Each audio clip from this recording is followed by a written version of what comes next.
क्यों तू देश विदेश में सुख के लिए भटक रहा है?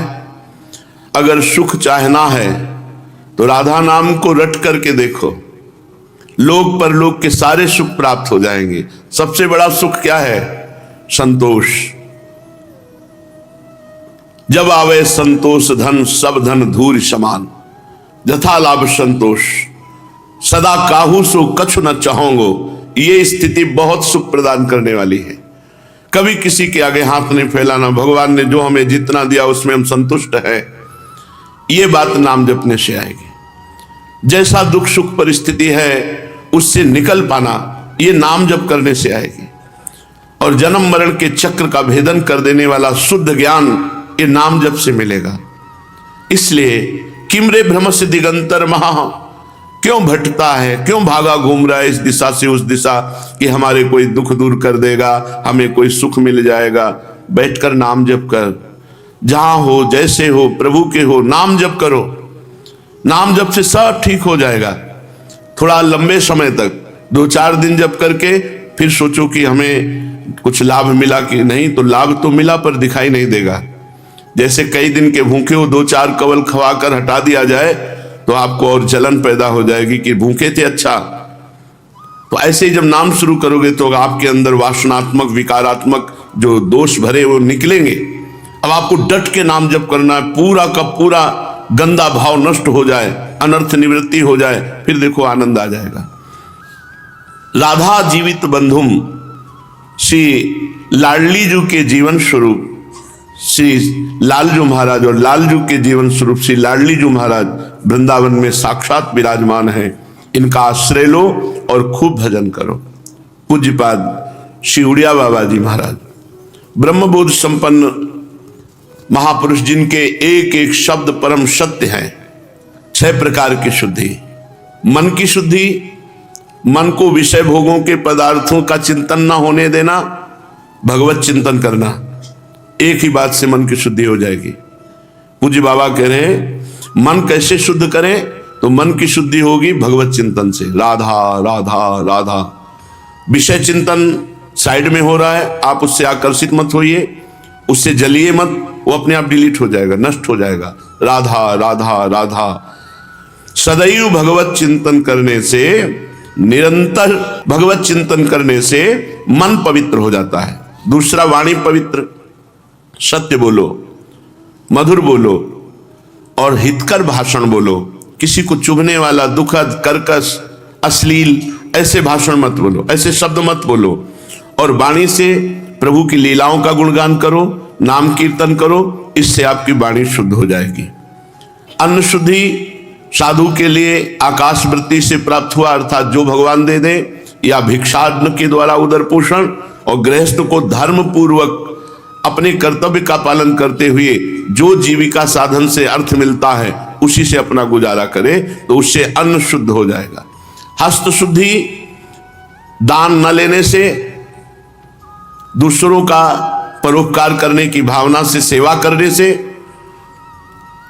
शुभ कर्म करने से, भागवतिक सेवा, संत सेवा, समाज सेवा, पशु पक्षी की सेवा, इससे आपका शरीर और हाथ ये पवित्र हो जाते हैं। कक्ष शुद्धि ब्रह्मचर्य की रक्षा से, जनेन्द्रीय की शुद्धि ब्रह्मचर्य की रक्षा से। जहां तक हो सके भगवान से प्रार्थना करो कि हमें ऐसी शुद्ध बुद्धि दे कि भोगों में सुख नहीं है, हम किसी भी प्रकार से अपने ब्रह्मचर्य का नाश ना होने दें। हम सावधानी पूर्वक प्रतिदिन, जैसे कंजूस आदमी धन की रक्षा करता है, ऐसे साधक अपने ब्रह्मचर्य की रक्षा करता है। ब्रह्मचर्य का नाश अध्यात्म से नीचे गिरा देता है। कोशिश करें, भगवान से प्रार्थना करें, क्योंकि बहुत बड़ा युद्ध छोटा मोटा युद्ध नहीं है। जो इस विषय को नहीं जानते हैं उनको लगता है कि खिलवाड़ है। सदैव ब्रह्मचर्य रहना बहुत बड़ी बात है। पवित्रता, मनोनिग्रह, इंद्रिय निग्रह, विषय चिंतन ना होना, सदैव भगवत चिंतन होना, ये बहुत कठिन बातें हैं, बहुत कठिन बातें हैं। पर हर कठिनाई हम भगवान के बल से दूर कर सकते हैं। भगवत बल ही इसमें काम करेगा, इसमें शारीरिक बल या बौद्धिक बल काम नहीं करेगा। क्योंकि आपकी बुद्धि की क्या बात है, जो ज्ञानी जन है उनकी बुद्धि को भी बलात् जबरदस्ती विषय में गिरा दे, उसका नाम माया है। ज्ञानी नाम अपि चेतांस देवी भगवती हिसा बलादा कृष्ण मोहाय महामाया प्रेक्षति।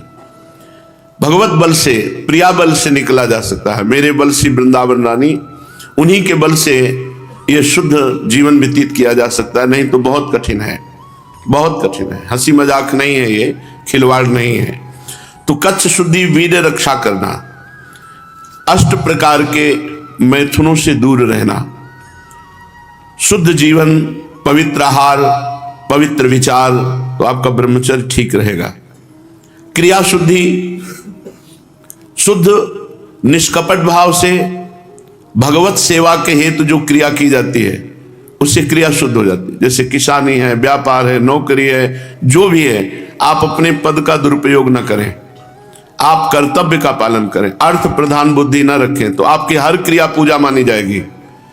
आप डॉक्टर हैं, मास्टर हैं, जो भी हैं, वकील हैं, जज हैं, जो भी हैं, आप अपने कर्तव्य का निष्ठापूर्वक पालन करें, अर्थ प्रधानता की बुद्धि ना आने पावे, भय ना आने पावे, तो हमारा जो कर्तव्य है वो सब पूजा बन जाएगी।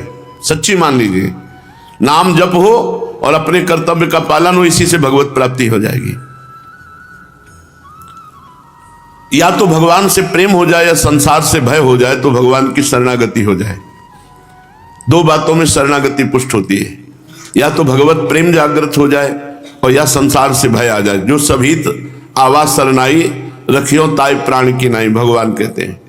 प्रेम तो बड़ा कठिन, भयभीत होकर भगवान की शरण में जाना ये ज्यादा हम लोगों में पाया जाएगा, क्योंकि प्रभु से प्रेम कहा।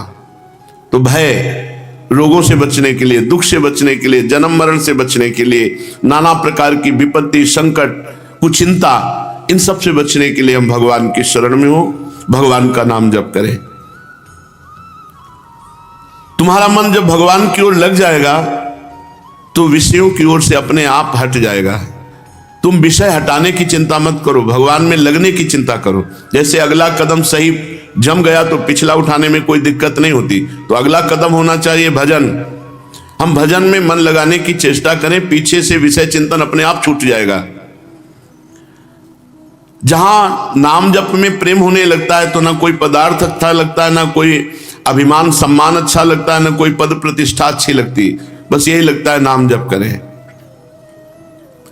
एक अच्छे साधक कह रहे थे कि जब हम अपने घर में भजन करते हैं तो घर वाले और रिश्ते नातेदार या परिवार या पड़ोस वाले आकर के बैठ जाते हैं और गप लड़ाने लगते हैं, हमें बहुत बुरा लगता है, पर क्या करें, कैसे करें। ऐसी अवस्था प्रायः सबको मिल सकती है, क्योंकि समाज है। तो अपने को चाहिए मौन, कुछ लीला भी करनी चाहिए।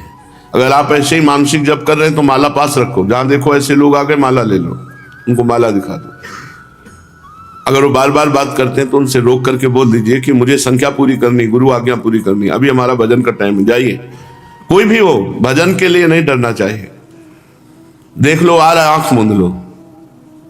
वो चाहे जितना आपसे राधे श्याम, चाहे जितनी बात करें, आंखें मत खोलो। तीसरी बात, पूज्य जन है कोई ऐसे, उनको बोलने दो, तुम मौन रहो, नाम जप करो, जी जी, ऐसे अभ्यास करो। बात कर रहा सामने, जी जी, हाँ हाँ हाँ ठीक है, नाम जप कर रहे हैं, बार बार नाम जप कर, वो उब जाएगा। ज्यादा मत बोलो तुम, वो अपने आप उब जाएगा। ध्यान मत दो, ऐसे दो। जब बात करने लगे तो ऐसे हाँ जी, वो समझ जाएगा ये हमें चित्त नहीं दे रहा, वो चल देगा। अब तुम बहुत माला रख के प्रपंच करोगे तो आके लोग तो ऐसे जिनको समय ही समय भजन नहीं करते हो तो प्रपंच करेंगे आके। भजनानंदी को चतुर कहा गया है, रामई भजई ते चतुर नर। कैसे लोगों से बचना है, वो बात कर रहे हैं।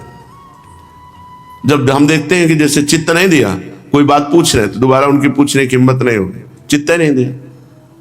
और जब भजन में भरी हुई आंखें जब किसी के ऊपर डालोगे तो उठ के चल देगा अपने आप, पक्का। नाम चल रहा है तुम्हारी दृष्टि में, जो ऐसे तुमने किया तो अपने आप कहेगा अच्छा चल रहे हैं, क्योंकि एक पावर होता है भजन में। डरो मत, ये आया है अब इससे बात करेंगे हम तो हमारा भजन छूट जाएगा, नहीं, हमको और प्रसन्न होना, ये आया है भजन न छूटने पाए। बहुत सावधानी से नाम जब शुरू कर दिया, उसके आंख में आंख मत मिलाओ, आंख मत दो, बस एक दो शब्द जी हाँ, वो अपने आप उठ के चल जाएगा। बहुत प्रपंची लोग हैं, घंटों बैठ करके समय बर्बाद कर देते हैं, अपना भी और साधक का भी। किसी किसी का तो इतना नशा बात करने का होता है कि वो उसको बात करने के लिए चाहिए कोई, कोई चाहिए, कोई मिल जाए, बस बात करना जरूर। किसी किसी को नशा होता है, तो ऐसे नशेबाजों से बचिए जो प्रपंच की बातें हमारे कानों में डालें, प्रपंच की बातें करें। जीव का स्वभाव है प्रेम करना। यदि प्रभु से नहीं करेगा तो शरीरों से करेगा, भोगों से करेगा। प्रभु से प्रेम कर लो, सब जगह से अपनी ममता, अपना प्यार समेट कर जिस दिन प्रभु के चरणों में समर्पित कर दिया, उसी दिन प्रभु आपके नेत्रों में झलकने लगेंगे। थोड़ा गर्व गोपी जनों को आया तो सरकार अंतर ध्यान हो गए। जब तक कोई अभिमान है तब तक भगवत साक्षात्कार नहीं होता। जीव का स्वभाव है प्रेम करना, वो प्रेम करेगा। अगर भगवान से नहीं तो स्त्री से करेगा, शरीर से करेगा, भोगों से करेगा, पुरुष से करेगा, नाना प्रकार के। इसे सही जगह लगाओ, भगवान के नाम, रूप, लीला, धाम में लगाओ। ज्ञानी का प्रेम स्वरूप में होता है, आत्म प्रेम। भक्त का भगवान में, और कामी पुरुष का भोगों में, जीव देहाभिमान में, देह भाव में। इसलिए बहुत सावधान रहे। हमारा प्रेम है हृदय में, वो कहीं गलत जगह न लग जाए। एक नौजवान भाई आए थे, वो बहुत डिप्रेशन में थे। उनका हमने किसी से प्यार किया, हमको धोखा मिल गया, अब हमें तो लगता है शरीर छोड़ दे। वाह भाई, इतना हल्के में ले लिया अपने शरीर को। तुमने प्यार किया, तुम्हारी गलती थी, गलत जगह प्यार किया। अब सही जगह प्यार करो, अमर हो जाओगे, अविनाशी हो जाओगे, अर्थात अपने स्वरूप को प्राप्त हो जाओगे। ये विनाशी लोगों से प्यार। जिस दिन तुम्हारे से ज्यादा कोई मिल जाएगा, तुम्हारी तरफ देखेगा नहीं कोई। यहां का सिद्धांत है संसार का। कोई बिरला ऐसा होता है जो धर्म का पालन करने वाला, कि हमारा अमुक कर्तव्य है तो मैं पालन करूंगा, चाहे मुझे सुख मिले या दुख। कोई बिरला होता है। नहीं तो जहां देखा कि तुम 100 रुपया खर्चा कर सकते हो, 1000 रुपया खर्चा कर, वो 1000 वाले के पास पहुंच जाएगा। ऐसा पक्का है। इसलिए कभी दुखी मत हो यदि तुम्हें कोई धोखा दे दे, क्योंकि यहां धोखा ही है। पाए जान, हरिवंश महाप्रभु कह रहे, पाए जान जगत में सब जन कपटी कुटिल कलयुगी टंचु। यहां प्राय सबका हृदय कपट, छल, इससे भरा हुआ है। शुद्ध प्रेम तो सिर्फ भगवान या भगवत प्रेमी महात्माओं से मिल सकता है। और शुद्ध प्रेम की तुम्हें पहचान नहीं, इसलिए तुम्हें लगेगा ये हमें प्यार नहीं करते, क्योंकि नाटक प्यार का ज्यादा पसंद है लोगों को। हम तुमसे बहुत प्यार करते हैं, हम तुम्हारे बिना जी नहीं सकते, बस मान गया तुम्हारे बिना। और ये बात वो हजारों से बोल चुका है, ये तुम्हें कहां पता। और श्री भगवान और भगवान के प्रेमी महात्मा ये नहीं कहते कि हम तुमसे प्यार करते, लेकिन वो प्यार करते हैं। बस उनके प्यार को समझना है। तुम्हारे देह को प्यार नहीं करते, वो तुमसे प्यार करते हैं, तुम्हारे स्वरूप से प्यार करते हैं। देह से प्यार करने वाला तो अज्ञानी होता है। भगवत प्रेमी महात्मा ज्ञानी जन देह से ना अपनी प्यार करते ना दूसरे की। तो देह अभिमानी जीव समझ ही नहीं पाता कि हमसे प्यार करते हैं, क्योंकि वो प्यार का लक्षण समझता है हमारी तरफ देखें, हमसे मिले, हमसे बात करें, ऐसा। ये सब प्यार का लक्षण नहीं। प्यार का लक्षण आंतरिक होता है। आंतरिक, कोई जान न पावे कि हम तुमसे प्यार करते हैं, और हमारा प्यार तुम्हें प्रतिपल उठाता रहे, और जहां हम हैं वहीं पहुंचा दे, इसे प्यार कहते हैं। जीव का स्वभाव है प्रेम करना। अगर भगवान से प्रेम नहीं करेगा तो भोगों से प्रेम करेगा। ज्ञानी आत्मा से प्रेम करता है, भक्त भगवान से प्रेम करता है, विषयी विषयों से प्रेम करता है। विषयी पुरुष अपने उसी प्रेम को बटोर कर भगवान के चरणों में लगा दे, निश्चित भगवत प्राप्ति हो जाए। जब ज्ञान प्रकट होता है तभी अज्ञान का नाश होता है। जो ज्ञान है वो व्यवहार में भी भगवत स्वरूप आचरण करता है। व्यवहार में भी साधना, जो ज्ञानी पुरुष है, जो विवेकी पुरुष है, वो संसार में भी भगवान, व्यवहार में भी साधना। आसुरी संपदा के स्वभाव को छोड़ दे तो दैवी संपदा अपने आप जागृत हो जाती है। जो भगवत भजन, शास्त्र स्वाध्याय, नाम जप आदि छोड़ करके अपनी बुद्धि को स्वतंत्र रखता है, वो विषय चिंतन ही करता है। विषय चिंतन करने वाले का जीवन बहुत बुरी तरह फंस जाता है। जैसा हम देखते हैं वैसी भावना बनती है। जैसे फिल्म, सिनेमा, ये सब देखे ना, तो यही लगता है अच्छे अच्छे कपड़े पहनो, अपने चेहरे को सजाओ, एक दूसरे के आकर्षण में फंसो, यही शिक्षा मिलती है। भारत है, भारत ये धार्मिक देश है। यहाँ का, अब हम पुराने समय के बताए, बूढ़ी है और इतना घूंघट है, क्या है, यहां तक सिला हुआ पहने, आप चरण के भी नख आदि नहीं देख सकते, इतना लंबा नीचे का घाघरा है, ऊपर से ऐसे ऐसे। बूढ़े घर में जाते पता चल गया कि कोई वृद्ध आ रहा है, सब अपनी अपनी मर्यादाएं थी, पवित्रता थी, शरीर की पवित्रता, अंतःकरण की पवित्रता, वाणी की पवित्रता, ये परम पवित्र भगवान से मिलाती, सब अपवित्र होता जा रहा। सच्ची मानिए, ये तो सत्संग चल रहा है, ऐसा वायुमंडल होता जा रहा है कि सब अपवित्रता फैलती चली जा रही।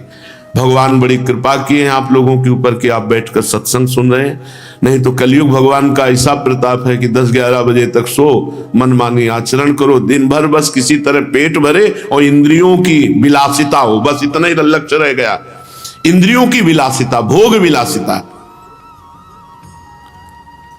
जब महाराज ययाति ने देवयानी का हाथ ऐसे पकड़कर कुएं से निकाला, तब उन्होंने कहा बस आप हमारे पति हो गए।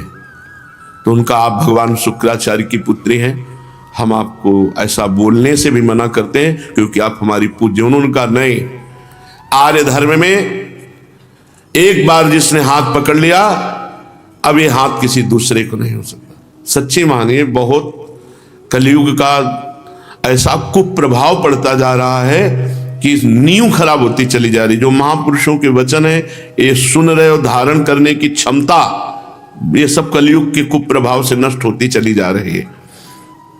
जो शुभ कर्म छोड़कर विषय चिंतन करेगा, उसकी बुद्धि नष्ट हो जाएगी, मतलब ठीक निर्णय करने वाली नहीं बनेगी। विचारवान पुरुष का कर्म बड़ा पवित्र होता है, अविवेकी अविचारवान होता है। वो फटाक से बस निर्णय नहीं करना, बस कर्म कर बैठना है। विचार करो, ये जो हम कर्म करने जा रहे हैं इसका परिणाम क्या होगा, विचार करो ये जो कर्म करने जा रहे हैं ये शास्त्र सम्मत, संत सम्मत है कि नहीं। जो भगवान का दर्शन करना चाहता है, भवबंधन से छूटना चाहता है, उसके आचरण बहुत पवित्र होते हैं, पवित्र आचरण। जो पवित्र आचरण नहीं, भ्रष्ट आचरण है, वो केवल बातें। एक श्लोक याद करके एक भाई जी आए थे एकांतिक में, आत्मानंद का श्लोक है, उन्होंने उस श्लोक का गान किया और बोले इस स्थिति को कैसे प्राप्त किया जाए। उनका भाई बहुत ऊंची स्थिति का श्लोक याद करके आए हो पूछने, तुमका इंद्रिय निग्रह नहीं है, मनोनिग्रह नहीं है, अंतःकरण शुद्ध नहीं है, तो ये जीवन मुक्त अवस्था का श्लोक याद करके आए हो। अरे पहले राम राम जपो, ठीक से अपनी आदतें सुधारो, साधारण पहले साधना का ककारा सीखो, तब पीएचडी की बात करो। जो भगवान का दर्शन करना चाहता है, जो भगवत प्राप्ति करना चाहता है, संसार बंधन से मुक्त होना चाहता है, उसके आचरण पवित्र होते हैं। आचरणों को बहुत बिगाड़ दिया गया है। जो सदैव भोगों में मन लगाए वो भगवत प्राप्ति करेगा।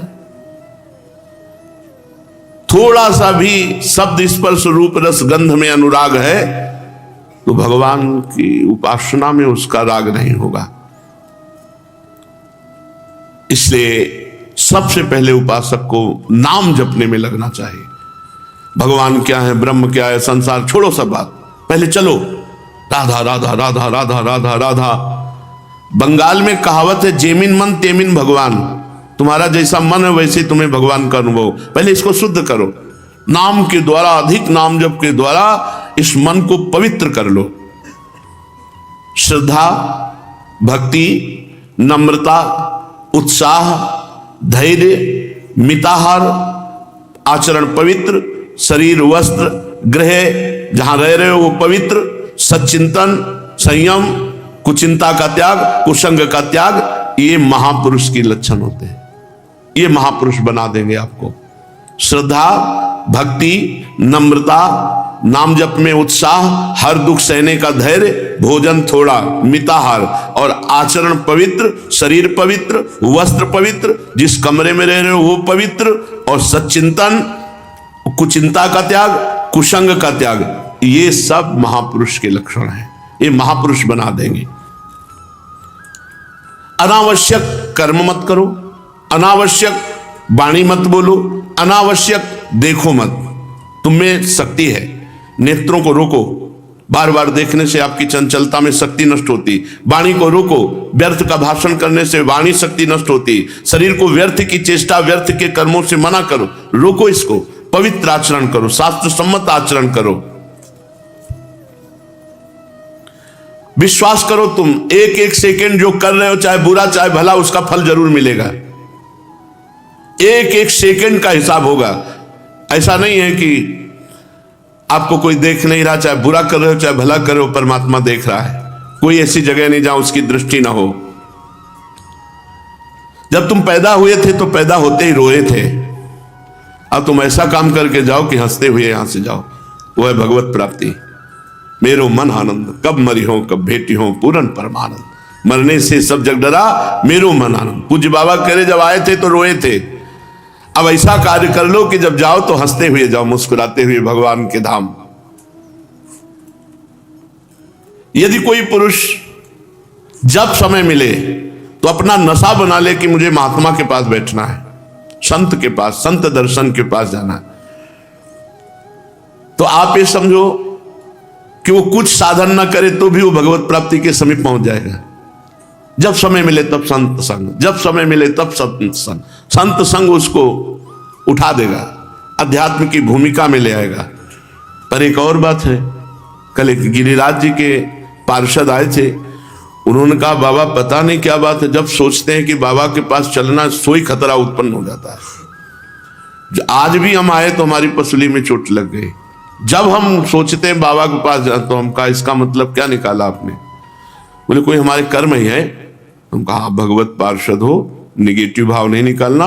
कोई बहुत बड़ा प्रारब्ध क्षय होने के लिए जे भी आप संत दर्श को चालिए तज माया अभिमान, ज्यो ज्यो पग आगे बढ़े कोटिन यज्ञ समान। जो भी आपने निश्चय किया कि किसी संत के दर्शन करने तो आपका बुरा प्रारब्ध नष्ट होगा। वो कैसे नष्ट होगा? मान लो हाथ टूटना है तो चोट लग गई, आपको कोई बड़ी घटना होनी, छोटी घटना में निपट गई, आपकी बड़ी हानि होनी, कोई छोटी हानि हो गई, तो आपको लगा कि मैं भगवत मार्ग में कदम रखा तो मुझे कष्ट हो गया।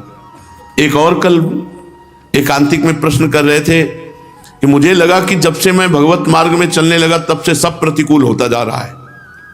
कहा ऐसा नहीं, ये नई फसल है, अभी तो कैसे तुम्हें अनुभव है, आज की आज ही फल आ जाए, ये पूर्व फसल है। ये हम इसलिए बता रहे हैं कि आप लोग धैर्य पूर्वक चलें। जैसे अभी हम परमार्थ में आज से चलना शुरू किया, हो सकता है आज से हमारा बुरा प्रारब्ध लग जाए और कई महीने तक वो हमको रौंदे, तो आपको लगेगा जिस दिन से वृंदावन गए भजन शुरू किया उसी दिन से हमारी हालत। ऐसा नहीं, ये आपका पूर्व प्रारब्ध है। हो सकता है आज आप बुरा शुरू करो, आज से अच्छा शुरू हो जाए, तो ये बुरे कर्म का फल नहीं है, ये पूर्व का पुण्य लग गया। अब कई महीने हो सकता है आपको सुख सुख मिलता चला जाए और आप खूब पाप कर रहे हैं, तो इसका मतलब नहीं है कि जो आप कर रहे हैं उसका परिणाम ये है। नहीं, जो आपने किया है उसका परिणाम ये, अब जो कर रहे हैं आगे भोगना पड़ेगा। बहुत विवेक की जरूरत है। जीव के बंधन की श्रृंखला अभिमान है।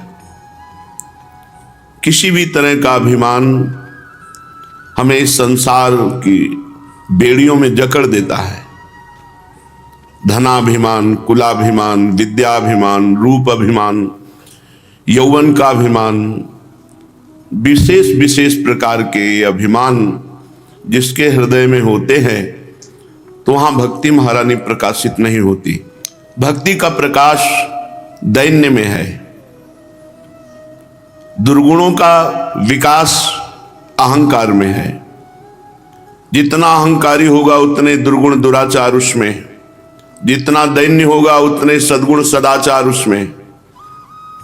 श्रीपाद प्रबोधानंद जी महाराज कह रहे हैं, कुल धनम विद्या गर्व पर्वत मिवो दुर्वहम समाधिरूढ़ हा हा कदानुविंद्याद्य वृंदावन माधुरी मूढ़। हाय हाय, ये मूर्ख लोग क्यों नहीं समझते हैं? व्यर्थ में कुल का अहंकार, धन का अहंकार, विद्या का अहंकार, रूप का अहंकार, ये बड़े बड़े पर्वत के समान अहंकार धारण किए हुए हैं, कैसे इनके हृदय में भक्ति प्रकाशित हो, कैसे इनके ऊपर वृंदावनेश्वरी की कृपा हो, कैसे महामाधुरी रस को प्राप्त करें। जब इनके अंदर अहंकार है तो कैसे। श्री भगवत ऋषिक जी महाराज अपनी वाणी में कहते हैं, विद्या रूप महत्व कुल धन यौवन अभिमान, षटकंटक देखे जहां राहे न भक्ति निदान। राहे न भक्ति निदान स्वांग सब नगर नारी के, विषयन हाथ बिकाए नहीं रिझवन भतारी के। जिसके हृदय में 6 बड़े बड़े कांटे हैं, वहां भक्ति महारानी अपने कोमल चरण कैसे पधरावें। विद्या रूप महत्व कुल धन यौवन, ये 6 अभिमान, ये 6 अभिमान मानो बड़े बड़े कांटे हैं जो अपने हृदय में हम बिछाए हुए हैं। तो हमारे प्रियालाल पधारने के पहले भक्ति महारानी पधारती है, हृदय को प्रियालाल के योग्य बनाती हैं। सारे भागवतिक सद्गुण जब आ जाते हैं तब प्रियालाल आकर हृदय रूपी सिंहासन पर विराजमान होते हैं। तो मानो जो अपने हृदय में ये विद्या का अहंकार, रूप का अहंकार, प्रतिष्ठा मान का अहंकार, धन का अहंकार, यौवन का अहंकार, जाति का अहंकार, तो फिर कैसे भक्ति महारानी आवे। और ये सब पर्वत के समान हैं। गुरु कृपा रूपी वज्र का प्रहार हो तो जैसे पर्वत धूल धूसरित हो जाता है, ऐसे गुरु कृपा पात्र में अहंकार मिट्टिया मेट हो जाता है। अगर गुरु चरणों का आश्रय नहीं तो अहंकार कोई भी साधना कर लो पुष्ट होगा, नष्ट नहीं होगा। इसलिए कह रहे हैं दुर्वहम समाधि रूढ़म, जब तक ये अहंकार है तब तक बहुत दूर है भगवत प्रेम समाधि, भगवत आनंद, प्रियालाल की लीला चरित्रों में डूबना, ये सब बहुत दूर है।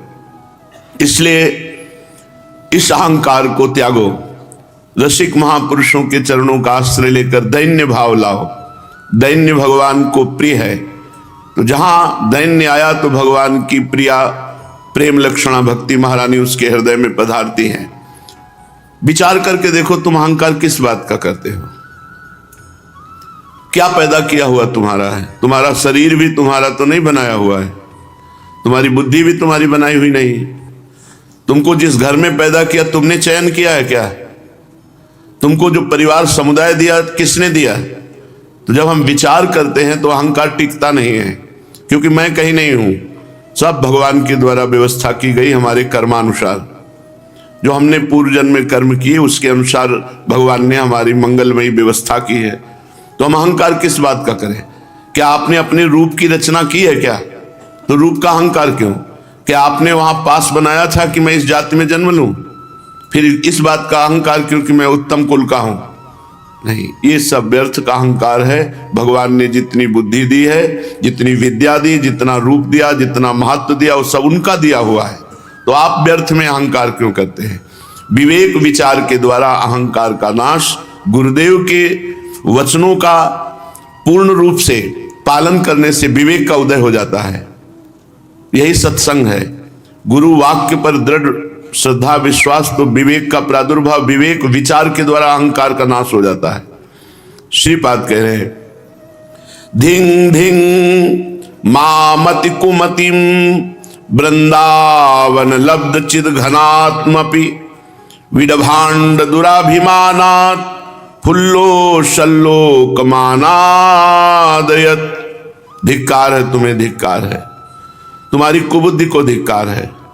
जो तुम चिदानंद भगवत भाव प्राप्त करने के लिए मानव देह प्राप्त किया और मानव देह में भगवत भाव ना प्राप्त करके विषयों की तरफ जा रहे हो। इस विष्ठा की थैली जिसमें भरी हुई है, ऐसे शरीर में अहंकार कर रहे हो जो एक क्षण में नष्ट हो जाने वाले हैं। ऐसे शरीर संबंधियों के विषय में अहंकार कर रहे हो। जो धन तुम्हारे किसी काम नहीं आएगा, शरीर छूटते ही यहाँ का यहीं रह जाएगा, इसके लिए अहंकार कर रहे हो। जो विद्या तुम्हारे किसी काम नहीं आएगी, शरीर छूटने के बाद फिर का खागा पढ़ना पड़ेगा अगर मनुष्य बने, तो इस बात के लिए अहंकार कर रहे हो। तुम्हारी बुद्धि को धिक्कार है, कुबुद्धि है तुम्हारी। दैन्य हो जाओ, अहंकार का त्याग करो, भगवत शरणागति स्वीकार करो।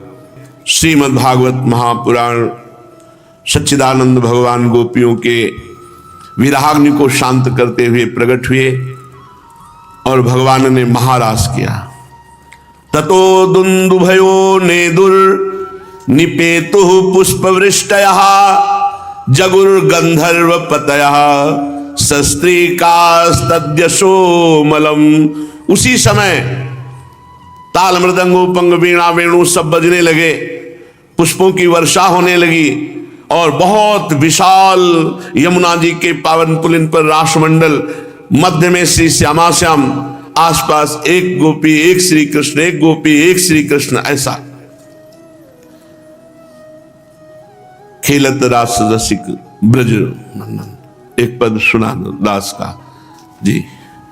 श्री प्रिया प्रीतम मध्य में और आसपास मंडलाकार एक गोपी एक श्री कृष्ण विराजमान है। सभी गोपियां अपने प्रीतम श्याम सुंदर के साथ नृत्य कर रही, एक गोपी एक श्याम सुंदर। सभी की कलाइयों के कंगन, श्री चरणों के पायजेब, करधनी के छोटे छोटे घुंघरू ताल के साथ बज रहे हैं। असंख्य गोपियां थीं, असंख्य, गिनती नहीं हो सकती। असंख्य गोपियां, असंख्य श्री कृष्ण, क्योंकि जितनी गोपी उतने श्री कृष्ण। बड़ी मधुर ध्वनि, पायजेब, कंगन, करधनी और ताल मृदंग उपंग वीणा वेणु के साथ यमुना जी की रमण रेती पर ब्रज सुंदरियों के बीच में भगवान श्री कृष्ण की बड़ी अनोखी शोभा हुई। ऐसा जान पड़ता था मानो अगणित पीली पीली दमकती हुई स्वर्णमणियों के बीच में ज्योतिर्मयी नीलमणि चमक रही हो। नृत्य के समय गोपियां तरह तरह से ठुमक ठुमक कर अपने पांव कभी आगे बढ़ाती, कभी पीछे हटा लेती, कभी गति के अनुसार धीरे धीरे पांव रखती, तो कभी बड़े वेग से, कभी चाक की तरह घूम जाती, कभी अपने हाथ उठा उठा कर भाव बताती, तो कभी विभिन्न प्रकार से उन्हें चमकाती, कभी बड़े कलापूर्ण ढंग से मुस्कुराती, तो कभी भौहें मटकाती। नाचते नाचते ऐसी शोभा, झुकना, बैठना, उठना, चलने की फुर्ती, कानों के कुंडल हिल हिल कर कपोलों पर आ रहे हैं। नाचने के परिश्रम से उनके मुंह पर पसीने की बूंदें भगवान अपने पीतांबर से पूछते हैं। हर गोपी के पार्श्व में केशों की चोटियां ढीली पड़ गईं। नटवर नंदलाल की परम प्रेसी गोपियां भगवान के साथ नृत्य कर रही, गान कर रही। मध्य में प्रिया प्रीतम राधा कृष्ण, आनंद की उन्मत्तता की चरम सीमा। ये जो रास है, दंपति अति आनंद बस प्रेम मत्त निशंक क्रीड़त, ये प्रेम की मत्तता का स्वरूप। जिसके हृदय में प्रेम ही नहीं जगा वो रास को क्या जान पाए। उस समय ऐसा जान पड़ता है मानो बहुत से श्री कृष्ण तो सांवले सांवले मेघमंडल हैं और उनके बीच बीच में चमकती हुई गोरी गोरी गोपियां बिजली है। बड़ी असीम शोभा। गोपियों का जीवन भगवान का प्रेम है। वे भगवान श्री कृष्ण से सटकर नाचते नाचते ऊंचे स्वर से मधुर गान कर रही थी और श्री कृष्ण का स्पर्श प्राप्त करके आनंद मगन हो रही थी। राग रागिनियों के पूर्ण ऐसा आलाप, ऐसा गान, बाजत मृद मृदंग, नाचत सभय सुधंग छाया हुआ है वृंदावन में। कोई गोपी भगवान के स्वर में स्वर मिलाकर गा रही है, कोई गोपी भगवान श्री कृष्ण के स्वर की अपेक्षा और भी ऊंचे स्वर से राग आलापने लगी। उसके विलक्षण और उत्तम राग को सुनकर भगवान बहुत प्रसन्न होगा। वाह वाह वाह। उसी राग को एक दूसरी गोपी ने ध्रुपद में गाया, भगवान ने उसका भी बहुत सम्मान किया। एक गोपी नृत्य करते करते थक गई, उसकी कलाइयों के कंगन और चोटियों से बेला के फूल खिसकने लगे, तो भगवान श्याम सुंदर उसको संभाल रहे। क्या सौभाग्य गोपियों का, जो लक्ष्मी जी को भी नहीं मिला। भगवान श्री कृष्ण अपना एक हाथ दूसरी गोपी के कंधे पर रखे थे। इतना सुकोमल, इतना सुगंधित, इतना आनंद वर्धन करने वाला भगवान का कर कमल। वो गोपी भाव समाधि में डूब रही, भगवान के कर कमल का स्पर्श प्राप्त करके रोम रोम उसका आनंद से पुलकित हो रहा है। एक गोपी नृत्य कर रही थी, तो नृत्य के कारण उसके कुंडल हिल रहे थे, उनकी छटा से उसके कपोल और भी चमक रहे थे। भगवान श्री कृष्ण से चबाया हुआ पान अपने मुख में लेकर गोपी आनंद से पुलकित हो रही। ये बड़े बड़े ब्रह्म ऋषियों को भी सौभाग्य नहीं प्राप्त है जो गोपी को प्राप्त है। मुख का चबाया हुआ भगवान का प्रसादी गोपी पान कर रही। कोई गोपी नूपुर और करधनी की घुंघरुओं को झनकारती हुई नाच और गा रही है। जब बहुत थक गई तब बगल में ही खड़े श्याम सुंदर भगवान के शीतल कर कमलों को अपने हृदय पे रख लेती है। परीक्षित, ये गोपियों को जो सौभाग्य मिला वो लक्ष्मी जी को भी नहीं मिला। श्री सुखदेव जी कह रहे लक्ष्मी जी के यद्यपि परम प्रीतम एकांत वल्लभ भगवान श्री कृष्ण हैं, पर जो गोपियों को सुख मिला वो लक्ष्मी जी को भी नहीं मिला। भगवान श्री कृष्ण ने उनके गलों को अपने भुजपास में बांध रखा है। उस समय गोपियों की बड़ी अपूर्व शोभा थी।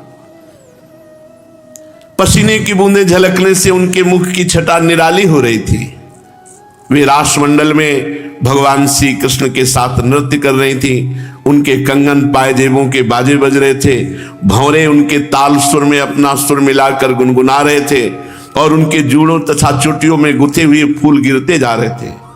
परीक्षित, कैसे भगवान खेल रहे इनके साथ। बोले, एवं परिस्वंग कराभिमर्श स्निग्धे क्षणोद्दाम विलास हासई रे में रमेशो ब्रज सुंदरी भीर यथार्भ कहा स्वा प्रतिबिंब विभ्रम। भगवान कैसे खेल रहे? जैसे छोटा सा बच्चा निर्विकार भाव से अपने प्रतिबिंब के साथ खेलता है, वैसे ही रमा रमण भगवान श्री कृष्ण कभी उनको अपने हृदय से लगा रहे, कभी उनका अंग स्पर्श कर रहे, कभी प्रेम भरी तिरछी चितवन से उनकी ओर देखते हैं, कभी लीला से उन्मत्त हंसी हंसने लगते हैं। इस प्रकार भगवान ब्रज सुंदरियों के साथ महारास किया। भगवान के अंगों का संस्पर्श प्राप्त करके गोपी सब प्रेम और आनंद में विकल है। भगवान श्री कृष्ण की महारास क्रीड़ा देखकर स्वर्ग की देवांगनाएं मोहित हो गई। तारों तथा ग्रहों के साथ चंद्रमा चकित विस्मित हो गया। देखत मधुकर केली मोहे खग मृग बेली मोहे मृग धेनु सहित सुर सुंदरी प्रेम मगन पट छूटे उडवन चकित थकित शशिमंडल कोटि मदन मन लूटे अधर पान परिरंभन अतिरस आनंद मगन सहेली जैसी हित हरिवंश रसिक सचु पावत देखत मधुकर केली। विमानों में चढ़ी हुई देव सुंदरियां भगवान श्री कृष्णचंद्र जी का ये महारास देखकर मोहित हो गई कि ऐसा सुख हमारे सौभाग्य में कहा कि अनंत कोटि ब्रह्मांडों के स्वामी प्रभु श्री कृष्ण हमारे गले में बाहु में अपनी बाहु डाले। कहा बाहु में बाहु डाले प्रभु ऐसे मंडलाकार सब गोपी के समीप मध्य में श्री राधा कृष्ण। परीक्षित, देवांगनाएं कामना से मोहित हो गई। व्योम मुनियार सुरनार वितकित भई कहत ने बनत कछु भेद यति ताल को मैं जो मोहन सुन्यो वेणु गोपाल को श्रवण कुंडल छुरित रुरत कुंतल ललित रुचिर कस्तूरी चंदन तिलक भाल को चंद गति मंद भई निरख छवि काम गई देख हरिवंश हित वेश नंद लाल को। अद्भुत महासुख की वर्षा। परीक्षित, चंद्रमा चकित थकित विस्मित हो गया। भगवान आत्मा राम है, ये बार बार क्यों बोल रहे हैं? क्योंकि किसी को ये ना आए। भगवान आत्मा राम जैसे ऊपर बोला रेमे रमेशो ब्रज सुंदर यथार्भका स्व प्रतिबिंब विभ्रमा, जैसे छोटा बालक अपने प्रतिबिंब के साथ निर्विकार खेलता है, ऐसे सच्चिदानंद भगवान आत्मा राम है। उनको किसी की जरूरत नहीं, वही सब रूपों में है और उनके अतिरिक्त कोई है ही नहीं।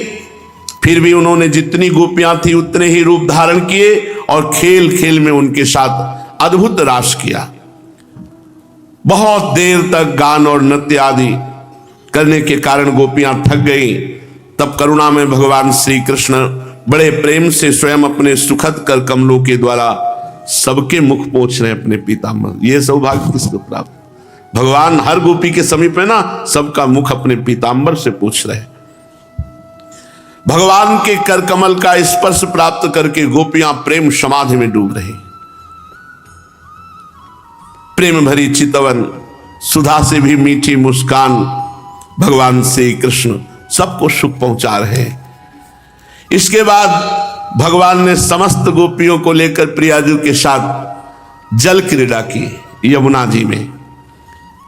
उस समय भगवान की वनमाला गोपियों के अंग की रगड़ से कुछ कुचल सी गई थी। उस वनमाला में चारों ओर भौरे गुनगुना रहे थे, मानो गंधर्वराज भगवान की कीर्ति का गान करते हुए पीछे पीछे चल रहे हो। यमुना जल में गोपियों ने मध्य में प्रभु को करके खूब अंजलियों से जल उलीच उलीच कर जल केली की। विमानों पर चढ़े हुए देवता देवियां पुष्पों की वर्षा कर रहे, स्तुति कर रहे। बड़े बड़े मुनिजन आकाश में स्थित आत्माराम भगवान श्री कृष्ण की जल विहार लीला देख रहे। इसके बाद भगवान श्री कृष्ण ब्रज युवतियों और भौरों की भीड़ से घिरे हुए यमुना तट के उपवन में गए। वह बड़ा ही रमणीय था। चारों ओर जल और स्थल में बड़ी सुंदर सुगंध वाले फूल खिले हुए थे। उनकी श्वास लेकर मंद मंद वायु चल रही थी। भगवान इस प्रकार विचरण करने लगे जैसे मदमत्त गजराज अपने झुंड के साथ घूम रहा हो। परीक्षित, शरद की वो रात्रि जिसके रूप में अनेक रात्रियां पुंजीभूत हुई थी, बहुत सी रात्रियां एक रात्रि बन गई थी। चारों ओर चंद्रमा की बड़ी सुंदर चांदनी छिटक रही थी। काव्यों में शरद ऋतु के जिन रस सामग्रियों का वर्णन मिलता है उन सभी से वो युक्त थी। भगवान श्री कृष्ण ने अपनी प्रेसी गोपियों के साथ यमुना पुलिन पर रास, यमुना जी में जल क्रीड़ा और वृंदावन में वन विहार, ये सब भगवान के दिव्य संकल्प से हो रहा है। ये भगवान के चिन्मय संकल्प की चिन्मयी लीला है। इस लीला में प्राकृतिक भावों का प्रवेश नहीं है। जो पुरुष ब्रज युवतियों के साथ भगवान श्री कृष्ण के इस चिन्मय रास विलास का श्रद्धा के साथ बार बार गायन और श्रवण करेगा, उसे भगवान की पराभक्ति प्रेम लक्षणा भक्ति प्राप्त होगी और उसके हृदय का काम रोग काम विकार नष्ट हो जाएगा और सर्वदा के लिए निष्काम हो जाएगा। ये रास पंचाध्यायी का फल है। ये भगवान श्री कृष्ण की अंतरंग लीला है। बाहर से तो हर गोपी अपने घर में है, भावदेह से, जैसे बाहर से गुरुजन आपके समीप दिखाई देते हैं, लेकिन भावदेह में प्रियाजू के पास होते हैं। ये कैसे जानोगे? तुम कहोगे तो हमारे साथ हंस रहे थे, बात कर रहे, उसी समय वो प्रियाजू से विनोद कर रहे थे, उसी समय प्रियाजू की उस सेवा में थे। ये कैसे जान पाओगे?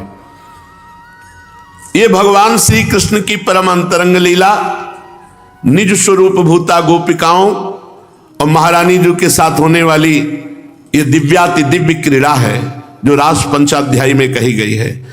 रास शब्द का मूल अर्थ है रस, और रसघन मोहन मूर्तिम विचित्र केलि महोत्सवोल्लसितम स्वयं श्री कृष्ण है। रसो वैसा, जिस दिव्य क्रीड़ा में एक रस अनेक रसों के रूप में होकर अनंत अनंत रस का समास्वादन करे उसे रास कहते हैं। एक ही रस, रस कौन है? श्री कृष्ण। वही किशोरी जो बने हैं, वही गोपी बने हैं, वही वृंदावन की शोभा बने, सब कुछ वही बने हैं। एक जहां अनेक रूपों में अनंत रस का रसास्वादन करे उसे रास कहते हैं। समझो, रस किसे कहते हैं? भगवान श्री कृष्ण को। रास का अर्थ क्या है? रस। रस किसे कहते हैं? भगवान श्री कृष्ण को। तो महारास वही एक रस अनंत रूपों में अपने आप को प्रकट करके अपने आप से अपने आप में खेले उसे रास कहते हैं। भगवान की लीला को तुम उपहास करोगे तो नरक जाओगे। चिदानंद चिन्मय अंतरंग लीला निज स्वरूप भूता गोपिकाओं के साथ और प्रियाजू के साथ होने वाली दिव्याति दिव्य क्रीड़ा को रास कहा गया है। भगवान की ये दिव्य लीला भगवान के दिव्य धाम में दिव्य रूप से हुआ करती है। ये भगवान की विशेष कृपा से प्रेमी साधकों के कभी कभी हृदय में स्फुरित होती है, प्रेमी साधकों के। और जो अधिकारी पुरुष हैं वो इस रास में प्रवेश पाते हैं। सोचो, थोड़ा विचार करके सोचो, महायोगेश्वर भगवान शिव जहां गोपी बनकर रास में प्रवेश पाने के लिए ललचाए और रास प्रवेश किया, वो रास क्या होगा? सोचो, वो रास क्या होगा जहां गोपीश्वर भगवान बने, गोपियों के ईश्वर बने, स्वयं गोपी बने, मांग भरी, जहां मुंडों की माला, सर्पों की माला, जटाजूट, भस्मभूत, वो भगवान सुंदर यमुना जी में स्नान करके जटाओं की बेड़ी बनाकर बीच में मांग भर के और चुनरी और घाघरा धारण करके जिस रास में प्रवेश हुए, रास क्या होगा जहां त्रिपुर सुंदरी भगवती वामांग में विराजमान है, वो शिव जो सनकादि को उपदेश देते रहते हैं, वो शिव जिस रस के लिए गोपी बने, वो रास रस कैसा होगा? समय के साथ मानव मस्तिष्क भी पलटता रहता है। आज के समाज को अंतर्दृष्टि तो प्राप्त है नहीं, बहिर्दृष्टि प्राप्त है। कलयुग है, जो भगवान की दिव्य लीलाओं की बात ही क्या, भगवान के अस्तित्व पर भी अविश्वास प्रकट करने लगे हैं। ये भाई जी लिख रहे हैं, ऐसी स्थिति में इस दिव्य रासलीला का रहस्य न समझकर लोग तरह तरह की आशंका प्रकट करें, इसमें कोई आश्चर्य की बात नहीं। यह रासलीला अंतर्दृष्टि से, भगवत कृपा से और भावदेह प्राप्त होने के बाद समझ में आती है।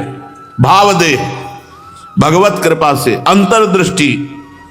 जिन भाग्यवान और भगवत कृपा प्राप्त महात्माओं ने इसका अनुभव किया, वे धन्य हैं, उनकी चरण धूलि के प्रताप से त्रिलोकी धन्य है।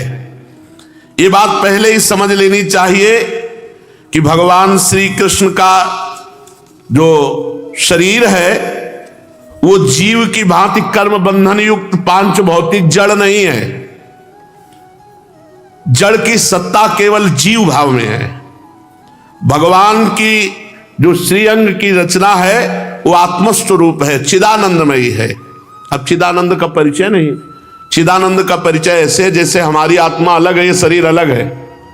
मतलब जो हम मैं है वो अलग है, शरीर अलग है। भगवान आत्मस्वरूप है। भगवान का नाखून भी आत्मा है, भगवान का केश भी आत्मा है, भगवान की दृष्टि भी आत्मा है, आत्मस्वरूप। यहां देह देही या शरीर और आत्मा का भेद नहीं है।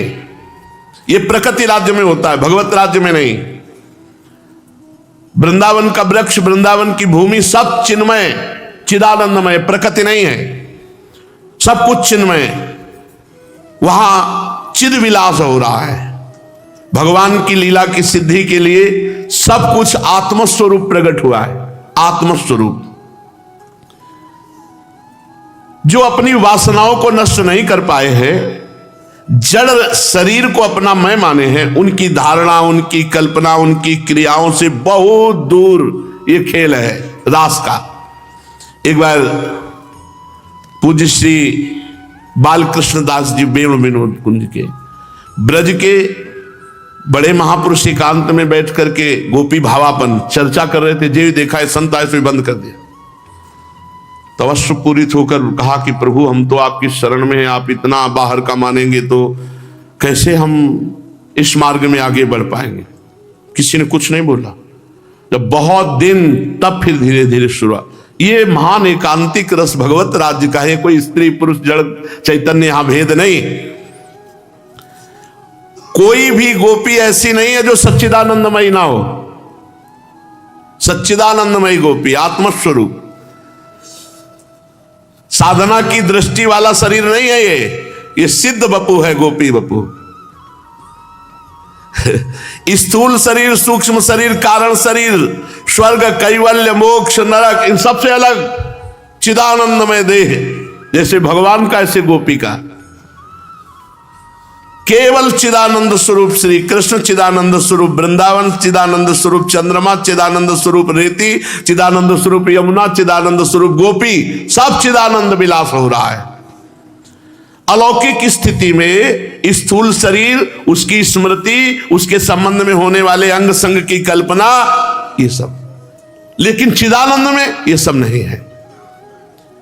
जो तुम कल्पना करते हो देह बुद्धि से करते हो, कैसे गोपियों को पहचानोगे? जब वृंदावन की धूली को अपने माथे पे धारण करो, वृंदावन के किसी रसिक महापुरुष का अनुगमन करो उनकी आज्ञा के अनुसार, तब कहीं कुछ अगर उन दैन्य भाव से रहोगे तब समझ में आएगा वृंदावन की लीला मत समझो गुरु को चीला, या ऋषि मुनि गए हार जपे जा राधे राधे। ब्रह्मा शंकर उद्धव इस रस को जानने के लिए गोपी भाव की उपासना की, गोपियों की चरण धूलि माथे पे धारण की, अभिलाषा की, तब वो समझ पा रहे गोपी है क्या। गोपियों के दिव्य भाव को साधारण स्त्री पुरुष का भाव मानना बहुत बड़ा अपराध है। गोपियों के प्रति, भगवान के प्रति, वृंदावन के प्रति, प्रेमियों के प्रति महान अपराध बन जाएगा। इस अपराध से बचने के लिए भगवान की दिव्य लीलाओं का गायन करो, खूब श्रवण करो, तब समझ में आएगा। भगवान का चिदानंद शरीर दिव्य है, भगवान अजन्मा है, अविनाशी है, नित्य सनातन शुद्ध भगवत स्वरूप है। ये गोपियां इस जगत की नहीं, भाव जगत की है, ये भगवान के स्वरूपभूत अंतरंग शक्तियां हैं। ये उच्चतम भाव की लीला है। प्राकृत देह का निर्माण होता है स्थूल सूक्ष्म कारण इन तीन देहों के संयोग से। जब तक कारण शरीर रहता है तब तक जीव को छुटकारा नहीं मिलता आवागमन से। कारण शरीर कहते हैं पूर्वकृत कर्मों के उन संस्कारों को जो देह निर्माण के कारण होते हैं। इस कारण शरीर के आधार पर जीव को बार बार जन्म मृत्यु के चक्कर में पड़ना होता है, और जब ये कारण शरीर क्षीण हो जाता है तब वो जीवन मुक्त हो जाता है। इसी कर्म बंधन के कारण उसे पांच भौतिक स्थूल शरीर मिलता है। पांच भौतिक शरीर रक्त मांस अस्थि मेदा मज्जा ये चमड़े से ढका, और प्रकृति राज्य का जितने विकार होते हैं सब इसमें होते हैं। और ये बनता है योनि और बिंदु के संयोग से, रज और बिंदु के संयोग से। चाहे कोई कितना भी बड़ा हो, काम जनित चेष्टा, मैथुन क्रिया और रज और बिंदु के संयोग से इस स्थूल शरीर का निर्माण होता है। जो महापुरुष ऊर्ध्व रहता है, बिंदु के अधोगामी होने पर कर्तव्य रूप श्रेष्ठ मैथुन से हो, या मैथुन के नाभ हृदय कंठ कर्ण नेत्र सिर मस्तक आदि के स्पर्श से हो, या बिना स्पर्श दृष्टि मात्र से हो, या संकल्प से हो, ये सब मैथुनी अमैथुनी सृष्टि ये योनि और बिंदु के संयोग जनित ही मानी जाती है। ये प्राकृत है, चाहे वो संकल्प से हुआ हो, चाहे यज्ञ से हुआ हो, चाहे जैसे द्रौपदी जी यज्ञ से हुई तो था तो उनका भी पांच भौतिक शरीर, कोई चिदानंद थोड़ी था। ये सभी प्राकृत शरीर है। इसी प्रकार योगी द्वारा निर्मित निर्माण काय वो थोड़ा इन प्राकृत शरीरों से शुद्ध है। वो पर्वत में भी प्रवेश कर सकता है, कई रूप धारण कर सकता है, एक ही समय में कई जगह मिल सकता है योग सिद्धि के द्वारा, परंतु चिदानंद नहीं होता। वो इस प्राकृत शरीर से सूक्ष्म और शुद्ध होता है पर चिदानंद नहीं होता। लेकिन गोपियों का चिदानंद स्वरूप है, जो भगवान श्री कृष्ण के समान ही देह है। इनकी समानता देवता भी नहीं कर सकते, क्योंकि देव शरीर रक्त मांस मेद अस्थि वाले नहीं होते, पर होते तो प्राकृतिक ही है, माया में। भगवान श्री कृष्ण का भगवत स्वरूप है, चिदानंदमय है, आत्मा और शरीर के भेद से रहित है, रूप रूपी नाम नामी लीला तथा लीला पुरुषोत्तम का भेद नहीं है। श्री कृष्ण का एक एक अंग श्री कृष्ण है। जैसे श्री कृष्ण का मुखमंडल पूर्ण श्री कृष्ण है, वैसे श्री कृष्ण का पदनक भी पूर्ण श्री कृष्ण है। श्री कृष्ण की सभी अंग पूर्ण है। जैसे हम केवल आंख से देख सकते हैं, पर श्री कृष्ण कान से देख सकते हैं, उनकी आंखें सुन सकती हैं, उनकी नाक स्पर्श कर सकती है, उनकी रसना सूंघ सकती है, उनकी त्वचा स्वाद ले सकती है, क्योंकि सब श्री कृष्ण में है। कहा नहीं गया बिनु पग चले सुने बिनु कान, ये है श्री कृष्ण। बिना कान के वो सुन लेंगे, बिना पैर के वो चल लेंगे, बिना आंख के वो देख लेंगे, बिना वाणी के उनके वचन हो जाएंगे, कर तुम अन्यथा कर तुम। वो आंखों से चल सकते हैं, वो हाथों से देख सकते हैं। श्री कृष्ण का सब कुछ श्री कृष्ण चिदानंदमय महाचमत्कार रूप ये गोपी स्वरूप है। वृंदावन विहार में गौ हरिण वृक्ष बेल सब चिदानंदमय है, प्राकृतिक नहीं है। इसलिए अपनी मानसिकता को प्राकृतिक स्त्री पुरुष भाव से अलग करके गोपी एक चिदानंद स्वरूप भगवत स्वरूप है, और ये जो रास है ये महाप्रेम विलास है। बड़े बड़े विषयों का त्याग करके, पदों का त्याग करके, संत बन करके, वृंदावन रज का सेवन करके इस रस को प्राप्त करने की पूर्ण प्रबल आशा में तब किसी गुरुजनों की कृपा से गोपी भाव प्राप्त हुआ। रोते रोते पूरे जीवन व्यतीत हो गए यहाँ के संतों के उसी गोपी भाव में। अगर ये तनिक भी मलिनता होती तो सब ऐश्वर्य भोगों को त्याग कर बड़े बड़े धनी मानी संत हुए हैं। राजकुमार थे नागरीदास जी, और एक लंगोटी लगाते थे, सब त्याग करके भगवान के इस प्रेम मार्ग। तो कोई सहचरी भाव, कोई सखा भाव, भाव दे है ये, भाव दे में तुम्हारी कल्पना नहीं पहुंच सकती। इसलिए ऐसी कभी मलिन भावना न करे। इसलिए यहाँ पूज्य भाई जी ने संकेत किया कि चिदानंद में देह की लीला हो रही है, बस सुनो और गाओ तो फिर तुम्हारा हृदय पवित्र हो जाएगा, चिंतन लायक बन जाएगा। शेष चर्चा आगे। श्री राधा वल्लभ लाल की जय।